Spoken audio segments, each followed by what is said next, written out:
সেনাবাহিনীর উদ্দেশ্যে বলতে চাই, আপনারা জনগণের পক্ষে ছিলেন, যে কারণে আমরাও আপনাদের পক্ষে ছিলাম। কিন্তু আজকে যে নারকীয় তাণ্ডব ঘটানোর পরে এক ধরনের ন্যাক্কারজনক বিবৃতি দিয়েছেন, এটি এদেশের জনগণের সাথে তামাশা। আজকে আমরা যে হামলার শিকার হয়েছি, এই হামলার বৈধতা আপনারা মূলত এই বিবৃতি দেওয়ার মাধ্যমে আপনারা দিয়েছেন।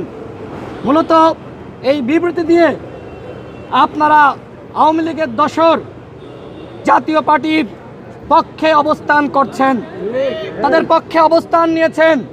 আমি সেনাপ্রধানের উদ্দেশ্যে বলতে চাই, এই ঘটনায় অবশ্যই আপনাকে দায় নিতে হবে।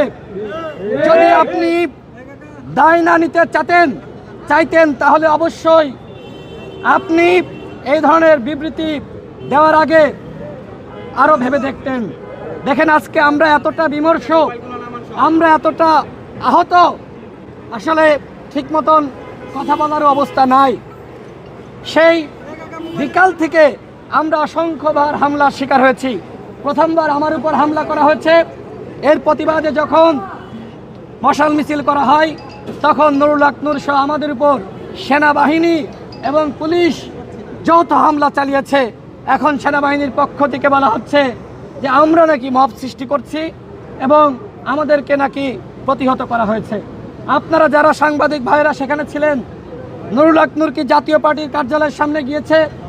আমি কার্যালয়ের সামনে গিয়েছি, আমাদের নেতাকর্মীরা কেউ কিন্তু কার্যালয়ের সামনে যায়নি। কিন্তু যখন আমাদেরকে হামলা করা হয়েছে, রক্তাক্ত করা হয়েছে, তখন আমাদের নেতাকর্মীরা তারা কিন্তু জাস্ট প্রতিরোধ গড়ে তুলেছে। এইটা আমাদের